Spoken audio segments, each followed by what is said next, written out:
I'm a huge fan of your podcast, Do We Know Things, which is into busting the myths which we often hear about sex. One myth which I have often heard as a part of my cultural upbringing and all is that women who engage in a lot of sex will have the vagina over time will become very loose. Is Mhm. this true? Is there any scientific evidence to this? There's no evidence to that at all. And it's really a rumor or myth developed by people who are trying to slut shame women. Because, for example, if you take a married woman who has only had sex with one person and say they have sex 3 times a week for 30 years, very rarely are people saying, oh, that married woman has a loose vagina, right? But if a woman has sex with different men, and 3 a week over 30 years, then they say, oh, her vagina must be so loose. But we don't have that criticism of married women. And for people who are premenopausal, the vagina is very elastic.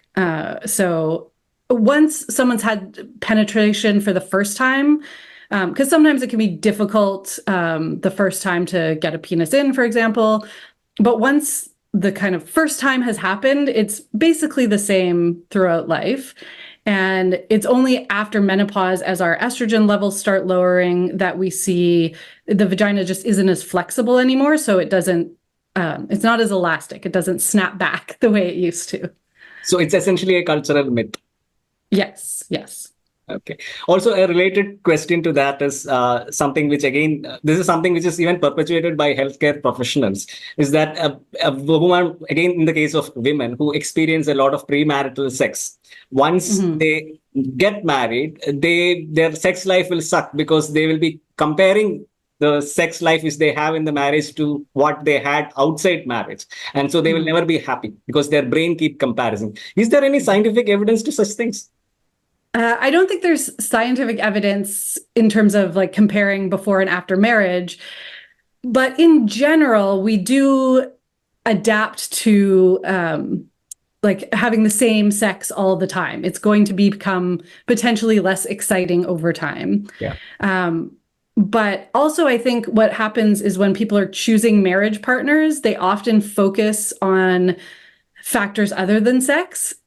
So they focus on stability Correct. and Correct. kindness and all of those things, Correct. and maybe devalue the importance of sex. Correct. But I also think it's important to prioritize sex when choosing a marriage partner. Correct. And Dan Savage, who also has his podcast, Savage Lovecast, he often says sex always wins. And so even if you're getting married to someone and you're not liking the sex, he argues that at some point you're going to go outside the marriage or be thinking about outside the marriage, because that the getting the sex you want is a pretty big drive in us. And even if it can be, 10 years of being faithful, if you're not having satisfying sex, you may crave the sex you used to have that was more satisfying, or you may seek sex outside the marriage. So I don't think there's anything about specifically getting married makes you miss the sex you used to have. I just think maybe you're having different sex with someone who you're not married to. Yeah. And you can bring that excitement into the marriage using different kinds of novelty, like having sex in new places, trying new things. Uh, but people are often hesitant to do that with their spouse. Also, especially after children come into the picture, people often shift their view on, oh, this person's a dad or a mom, not my sexy partner, in the same way. And that can be challenging for thinking of someone as being very sexy or like having exciting sex. So basically, brain is an organ which craves novelty, whether it's sex or Yes. food, whatever it is. Yes. Yeah. And the kind of the straight line which we are trying to draw, that within marriage, that is purely a very narrow way of defining monogamy. Is it? That is why we are trying Yes. to. Yeah. Yeah. And I think too, at the beginning of any relationship, sex is going to be more exciting because it is novel, and that's going to fall off. But in marriage, you can still have fun, exciting sex. Yeah. And I think people forget that because you fall into a routine and then it gets routine. So that depends a lot on scheduling sex, I believe, right? And planning it. Mm-hmm.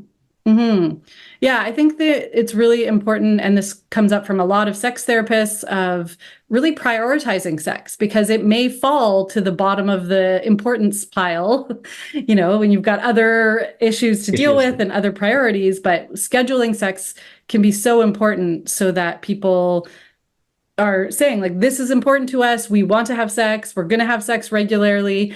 And it can help build anticipation through the day, right? You can send each other text messages about what you're going to do to each other tonight, or things like that. And having that anticipation can be really fun, and add to the excitement in a long-term relationship. Also, Doctor, the next question which I want to ask you is regarding vibrators and the myths which is floating around.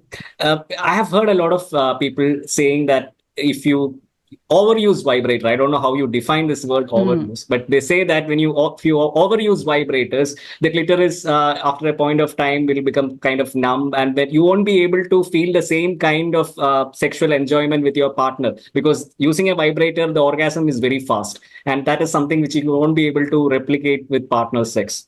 So how far is that true? There's very little research on this topic. And so I use sort of my best guess. So the research that has been done shows that people can have orgasms with partners and with vibrators, and it doesn't seem to affect them. And the other thing I like to point out is that these are totally different experiences. And so it's different stimulation. Correct. And in our body, throughout our whole body, we have different nerve endings that respond to different kinds of stimuli. So there are nerve endings in our skin and in our clitoris that respond to vibratory stimuli. So they are going to react more to vibrators and vibration stimulation. And we are going to, and it is a quick way to have an orgasm. Yep. But if someone's using their hand or their body or their tongue, whatever it is, that's hitting different nerve endings. So it's activating different nerve endings. So to your body, it's almost it is a different stimulation. And so it feels different. And in my best guess, based on what I know about anatomy, I think it's different phenomena. So for example, if you use a vibrator every night, it may take longer for you to have an orgasm with that vibrator, because your body does get used to that stimuli.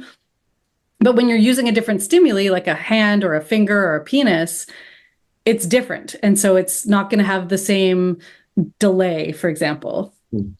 So basically, when you have partner sex, this is something which is, there is no such thing called a reduced sexual pleasure or something like that because of that, right? Not that I'm aware of, no. Okay.